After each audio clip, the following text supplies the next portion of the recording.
Rayadurgam police station పరిధిలో నవవధువు suicide కలకలం రేపింది. వికారాబాద్కు చెందిన దేవిక ఆత్మహత్యకు పాల్పడింది. 7 నెలల క్రితం శరత్ అనే వ్యక్తిని ప్రేమ పెళ్లి చేసుకుంది దేవిక. కొన్ని రోజుల నుంచి శరత్ దేవిక మధ్య పరస్పరం గొడవలు జరిగినట్టు తెలుస్తోంది.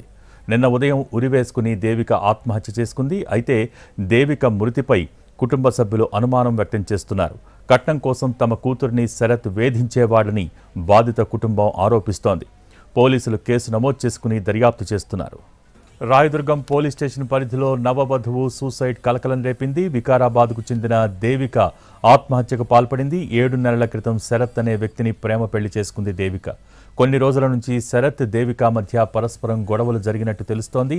నిన్న ఉదయం ఉరివేసుకుని దేవిక ఆత్మహత్య చేసుకుంది. అయితే దేవిక మృతిపై కుటుంబ సభ్యులు అనుమానాన్ని వ్యక్తం చేస్తున్నారు. కట్నం కోసం తమ కూతుర్ని శరత్ వేధించేవాడని బాధిత కుటుంబం ఆరోపిస్తోంది. పోలీసులు కేసు నమోదు చేసుకుని దర్యాప్తు చేస్తున్నారు. దీనికి సంబంధించి అప్డేట్స్ మా ప్రతినిధి రాధాకృష్ణ లైవ్ ద్వారా అందించేందుకు సిద్ధంగా ఉన్నారు. Radhakrishna, over to you.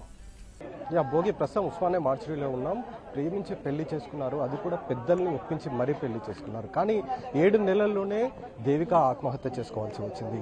ప్రస్తుతం దేవిక కుటుంబ సభ్యులందరూ కూడా ఇక్కడ ఉన్నారు. వాళ్ళంతా మనం చూస్తున్నాం, కన్నీరు మున్నీరుగా వాళ్ళు విలపిస్తున్న పరిస్థితి మనకు కనబడుతుంది.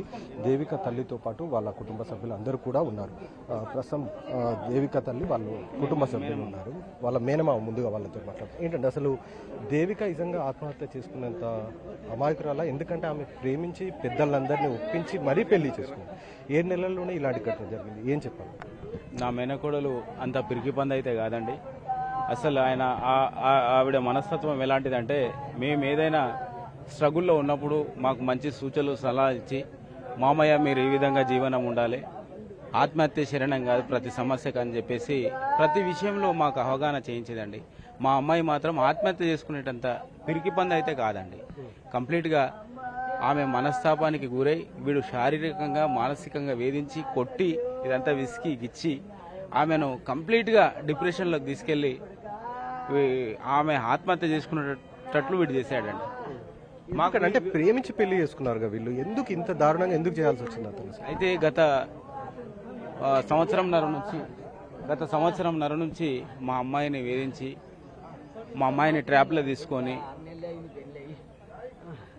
తీసుకొని ఆమె బ్యాక్గ్రౌండ్ మొత్తం తెలుసుకొని దేవిక మంచి ఉన్నత స్థాయి మనిషి ఉంది, ఆమె దగ్గర డబ్బు ఉంది అని చెప్పేసి డబ్బుకు ఆశపడి ప్రేమించి 6 నెలల క్రితం మ్యారేజ్ చేసుకోవడం జరిగింది.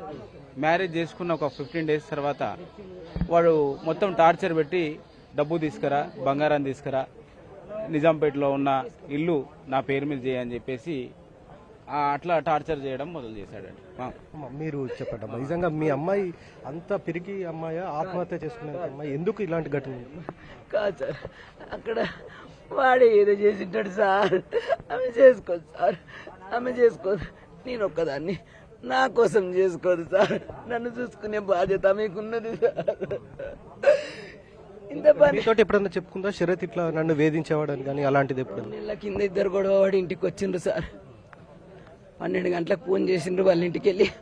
చేసి దేవిక బాగున్నాయమ్మా అంటే బాగున్నా మమ్మీ అంటే వాడు ఫోన్ చూసుకొని దేవిక గొడవ పడుతుంది, మేము వస్తున్నాం మీ ఇంటికి అని వచ్చేసిండ్రు. 4 రోజులు ఉన్నారు నా దగ్గర.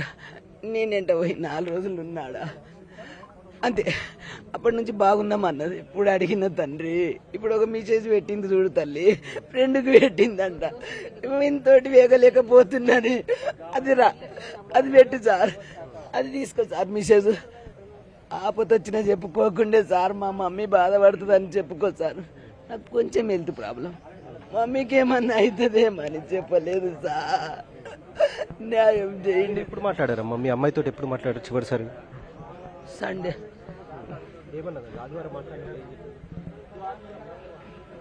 ఆదివారము నైట్ మాట్లాడింది, 9:30కి అట్లా మాట్లాడింది. 9:30కి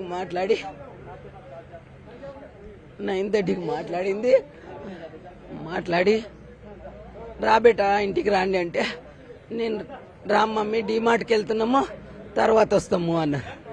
డీమార్ట్కి వెళ్తున్నాము, సామాన్కి వెళ్తున్నాము, మండే వస్తున్నాము. మండే వస్తున్నారు. మండే శవం వచ్చింది. వాయమ్మా నాయమ్మా. ఎక్కడ ఉన్నాడండి? శరత్ తోటి మీరేమైనా మాట్లాడారా? ఎందుకు ఇలా చేశారు ఏంటి? ఆడలేదు సార్.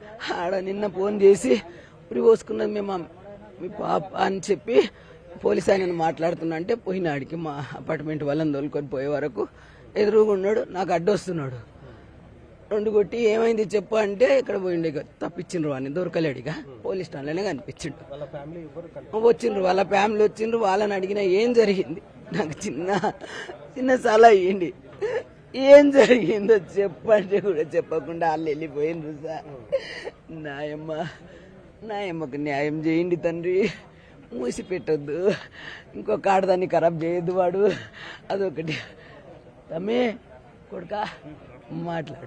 మీరు చెప్పండి. అంటే ఇద్దరు కూడా సాఫ్ట్వేర్ ఉద్యోగులు, ఉన్నత చదువులు చదువుకున్నారు, అందరినీ ఒప్పించి పెళ్లి చేసుకున్నారు.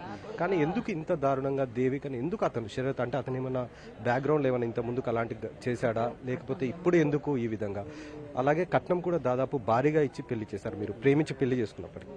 ఆ తర్వాత కూడా మళ్ళీ వేధించడం మొదలు పెట్టాడా? ఇది ఏమైంది అంటే మా లవ్ చేసి మ్యారేజ్ చేసుకున్నాడు సార్. మా చిన్నమ్మకు మా చెల్లెలు గారాల కూతురు, ఆమె ఏం అడిగితే అది అరేంజ్ చేసింది. ఇంకొక పెద్ద మిస్టేక్ ఎక్కడ జరిగిందంటే మా చిన్నమ్మ బంధువులకు ఎవరికి చెప్పలే కొన్ని విషయాలు. ఆమె దాపెట్టడం మూలంగా ఇంత పెద్ద ఘోరం జరిగింది. మా చిన్న ఆయననే నారాయణ, మరి వాడు అధిక కట్నం కాశపడి వీళ్ళకి ఎవరు లేరు వెనక ముందల అని నిర్దాక్షిణ్యంగా చంపేసిండు సార్. ఏం లేదు, ప్రేమించుకున్నారు, అదంతా నాటకం. వాడు కేవలం డబ్బుల గురించే మా చెల్లిని చంపాడు. అదే. అంటే వీళ్ళిద్దరికి ఎప్పటి నుండి పరిచయం అండి? పెళ్లికి ముందు నుంచి ఎప్పుడు నుండి? ఇలా పెళ్లికి ముందు 2 years నుండి పరిచయం అంట. ఆయన సాఫ్ట్వేర్, ఆమె ఆయనేమో అగ్రికల్చర్. వాళ్ళిద్దరూ 2 సంవత్సరాల నుండి ప్రేమించుకొని గోవాలో మ్యారేజ్ చేసుకోవడం. ఆ తర్వాత మళ్ళీ మా పిన్ని గారు మ్యారేజ్ ఫంక్షన్ ఇవ్వడం, బంధువులనంతా పిలిపియడం అంతా జరిగింది. ప్లాట్ చేపి అన్ని చేపి అనేక రకాలుగా హరాస్మెంట్ చేసి కొట్టి ఊరేసి వాడే చంపిండు సార్. అది ఫైనల్. శిక్ష పడాలి సార్. శిక్షనే ఏం లేదు. మిమ్మల్ని పెళ్లి తర్వాత కూడా శరత్ మిమ్మల్ని అడిగారా నాకు అదనపు కట్నం కావాలని కానీ, లేదా దేవిక ద్వారానైనా ఏమన్నా చెప్పించాడా? ఇచ్చిండు. ఆయన ఎక్కువ మాట్లాడాడు, నాతోటి మాట్లాడాడు. దేవిక ద్వారానే మాట్లాడిస్తాడు ఆయన.